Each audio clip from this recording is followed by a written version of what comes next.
엊그저께 강의가 매우 재밌었다고 하는데요. 그래서 제가 주역 개사전이 나오면은 제일 먼저 내가 신진서한테 하나 선물해서 보내주려고 그래요. 한국 기원에 계신 분들 내가 그 책을 보내면 좀 귀하게 받으셔가지고 전해주시면 좋겠습니다. 하여튼 한국인들은 머리가 좋고 고난 속에서도 하나의 새로운 돌파구를 찾는다. 이게 주역의, 이게 주역이라는 거는 여러분 계속 잊지 마세요. 주역이라는 거는 Book of Changes. 이 변화다. 변화의 변화. 모든 것이 변하지 않는 곳에서 안심이 된다. 이게 서양의 아주 유치한 생각이란 말이에요.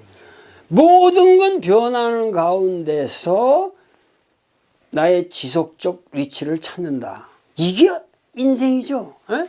변하지 않는 곳에서 나의 가치를 찾는다. 하늘나라에 변하지 않는 하늘나라 유리로 만든 세상에 변화없는 세상 같은 데 살고 싶다? 그런 엉터리가 어디 있어요. 하늘나라 가도 뭐 사는 집은 여기서 사는 집이랑 똑같다고 그러던데.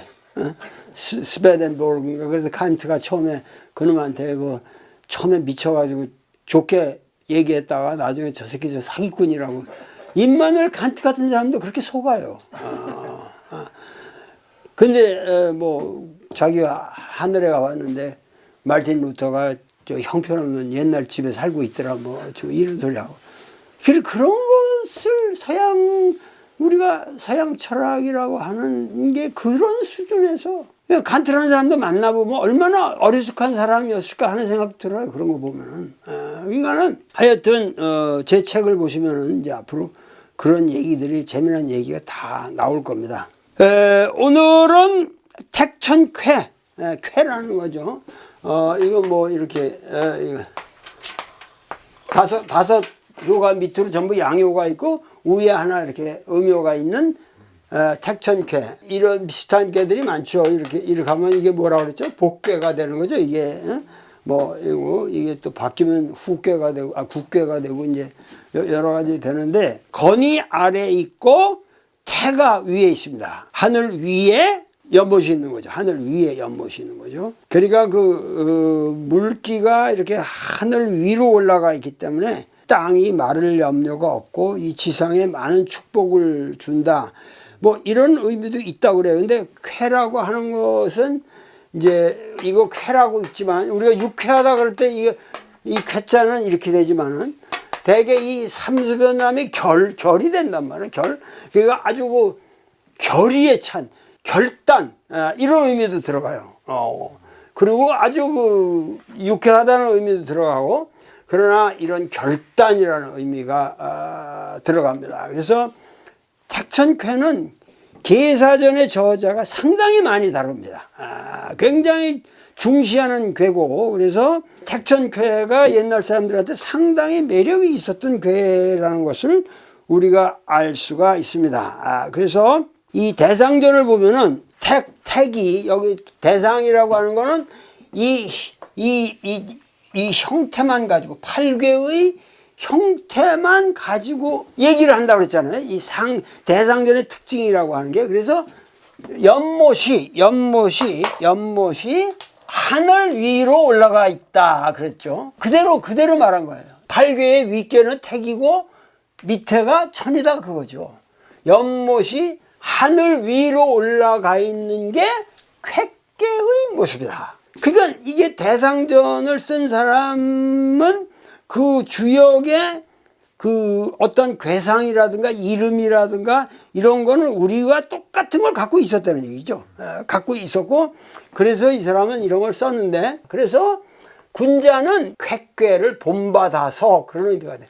그 상을 본받아서 그 녹을 민중들에게 아래에 미친다는 건 녹을 베푼다. 그러니까 자기가 가지고 있는 부를 풀어서, 그러니까 위에 있는 연못의 그 풍부한 물과 자원과 연못에는 먹을 게 많잖아. 그것이 이렇게 밑으로 내려오는, 그러니까 시로 아랫사람들한테 그 녹을 베풀어 준다. 그래서 쾌괴는 좋은 꾀죠. 이런 의미에서.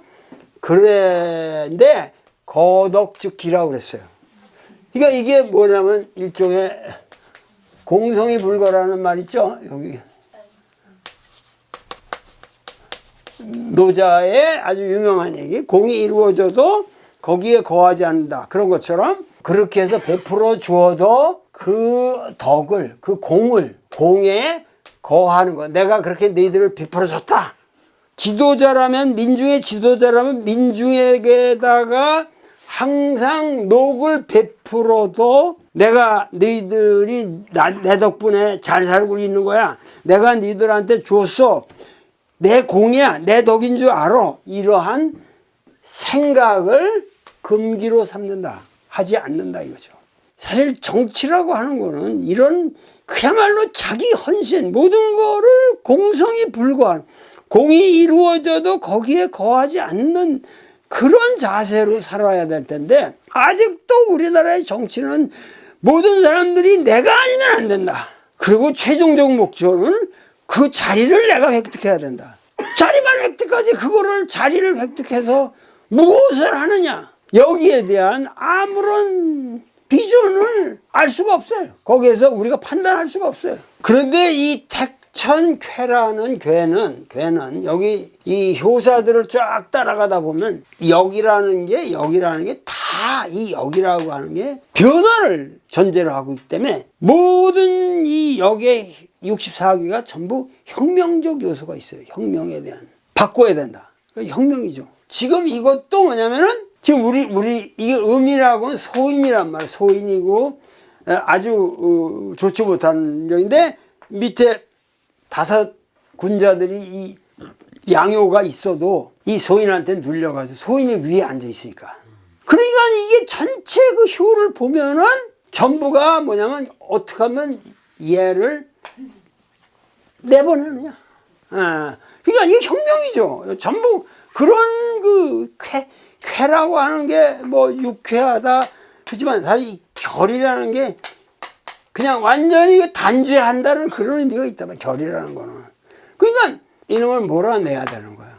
우리가 이 현실을 살아가는 것이 쾌계가 참 많단 말이야. 소인배가 그 정치를 모르는 사람들이 제일 높은 자리에 있어가지고 그거 하나를 싹 치우면 되는데, 그러면 세상이 바뀌는데 그걸 못 치우고 고생하는 그런 정황들, 이걸 보면은 참 불쌍하다는 생각이 들어요. 이 사람들이 전부 그런 상황에서 어떻게 그 곤욕을 치르느냐 하는 문제가 여기에 들어가 있다 이거야. 최고의 지도자를 탄핵하고 그런 거 경험하지 않았습니까? 그런 경험에도 불구하고 여기 보면은 양이라는 거 끌어낸다.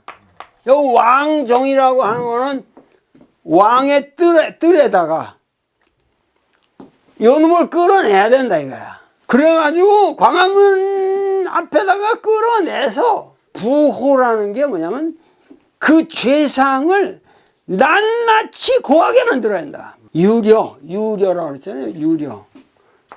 그런데 그런 것도 굉장히 신나는 것 같지만은 그게 굉장히 부작용이 크다. 쉽지 않다. 우리는 사실 촛불 집회가 있을 때만 해도 모든 사람들이 역사라는 건 아주 아름답게 이제부터 흘러갈 줄 알았어요. 근데 그게 엉뚱하게 하잖아요.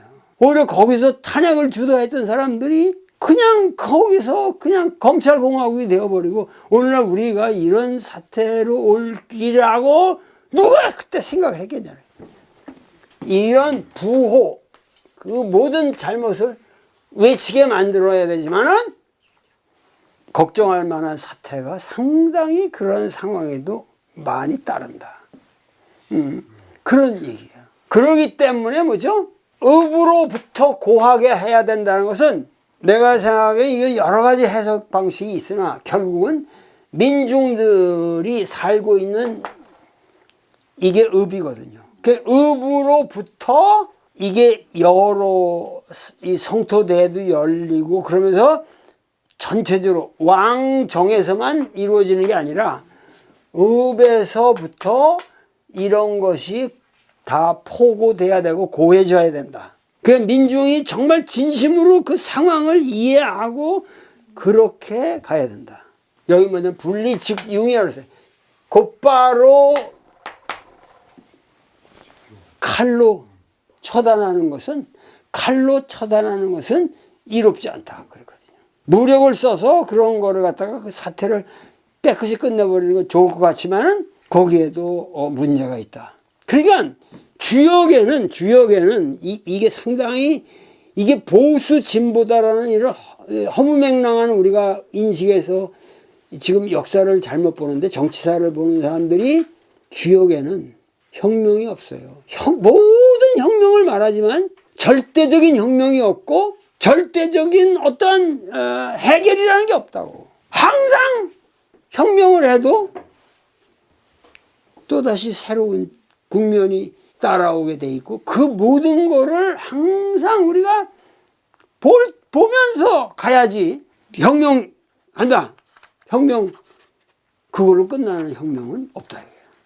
볼셰비키 혁명만 해도 얼마나 우리가 인류의 희망인 것처럼 바라봤는데 그 혁명이 뭐냐 이거지. 모택동의 장정은 위대했죠. 그 모택동의 장정 이후에 천안문에서 딱 인민민주주의 공화국을 선포하고 난 후로 그가 저지른 죄악상이라고 하는 거 여러분들 그 상상할 수가 없습니다. 그게. 문화혁명이라는 게 도대체 말이 안 되는 겁니다. 그게. 몇백만 명이 죽었습니다. 모택동이라는 사람과 그 주변에 있는 간신 무리들의 뭐 강청인이 이런 터무니없는 무리들의 그 조작과 그냥 자기들의 욕심에 의해서 그 역사가 절단난 거죠. 그러니까 사실 오늘날 중국을 바라볼 때 난 과거에 그 문화혁명이 일어나고 있던 시절에는 문화혁명을 굉장히 긍정적으로 바라봤거든요. 중국이라는 나라의 어떤 새로운 전기가 마련되려면 분명히 저 방식밖에 없을지도 모른다 그랬는데 근원적으로 중국이 몇천 년 동안 민중 속에 그 길러온 문화가 그 문화라는 건 도덕적인 문화예요. 그 유교가 가지고 있었던 건데 그게 싹 없었어요. 중국 가면. 그 지금 중국은 완전히 지금 거기다가 돈을 막 벌어대니까 여러 가지 좀 문제가 있다는 거죠. 소위 문화혁명이라고 하는 거는 너무도 몇천 년 동안 축적되어 오던 도덕적 문화를 너무 처절하게 파괴해버렸다. 그거는 너무 무식한 짓이에요. 무식한 짓이란 말이에요. 그러니까 이런 모든 문제가 여기에 있단 말이니까는 제일 마지막에는 그랬거든. 앞으로 나가는 것이 유리하다. 처단할 놈들은 처단하는 것이 유리하다. 걱정할 만한 사태들이 있고 항상 이것이 단순의 혁명이 이루어지는 건 아니지만은 처단될 놈들은 정확하게 처단되어야만 한다. 그러니까 주역이라는 게 이게 간단치 않아요. 간단치 않아요. 이런 주역의 이 마인드에서 제갈공병 같은 인물이 나오는 거죠. 항상 유리한 조건이 있어도 불리한 상황을 점치고 불리한 조건이 오더라도 항상 유리하게 그걸 바꿔나가는 게 제갈공명 아니에요. 그게 삼국지의 지혜고 그래서 우리가 재미있게 읽는 건데 이것이 주역의 그러니까 계사에 보면은 기륭이라고 하는 거는 그것은 기륭에 의해서 그대의 운명을 결정하려는 것이 아니라 내가 어떻게 흉을 길로 만들고 기륭을 통해서 너의 주체적인 결단을 가르쳐 주려는 것이다. 계사에는 아주 금원이 한두 개가 아니에요. 그렇기 때문에 제가 대학교 때 계사를 읽고 너무 충격을 받았던 거죠. 이렇게 위대한 철학이 있는데 왜 내가 이걸 공부를 안 하냐. 내가 이거를 모르고 죽는다면 이게 세상에 이런 원통할 일이 어딨겠냐. 그래서 지금 철학에서 동양 철학을 선택하게 된 거야. 우리가 정말 조금 깊게 주역이라는 게 뭐냐 이런 거를 깊게 생각을 해야 한다는 거죠. 여기 초구에 장우전지라는 말이 제일 앞에 있습니다. 그러니까 이 주역에서 효사에서 이제 쓰는 일종의 그 말버릇인데 여기서 뭐냐면 장우라면 무엇에 아주 왕성한 기운이 몰린다. 그런 의미. 장이라고 하는 게 이거든. 그러니까 전지면은 이 앞에 발바닥의 앞쪽으로, 그러니까 이게 왕성한 기운이 몰린다라는 거는 내가 이 혁명을 위해서 간다 그러면, 혁명을 위해서 간다 그러면 그냥 이 머리를 쏘고 다 그래야 되는데 발꼬락 앞만 왕성해가지고 가자 이러고 촛불 집회에 나온 사람들 그렇게 나왔다 이거지. 그러니까 그냥 발꼬락만 믿고 전진했다. 이거는 위험하죠. 이건 가봐야 이길 수가 없다. 소기의 목적을 달성하지 못해. 그러기 때문에 이러한 상황에서는 허물만을 만든다. 위군은 좀 강한 거죠. 이 허물 미스테이크가 발생을 하는데 그거를 아주 지독한 미스테이크를, 확고한 미스테이크를 만들게 되는 거죠. 이러한 효사를 점을 쳐서 이러한 효사를 만났다 그러면 어떻게 되세요? 자신의 실력을 과신하고 맹돌진하는 그러한 짓은 하지 않는 것이 좋겠다. 이렇게 되겠죠. 이것이 단계적으로 나갑니다. 나머지 효는 다음 시간에 계속해서 공부하도록 하겠습니다. 감사합니다.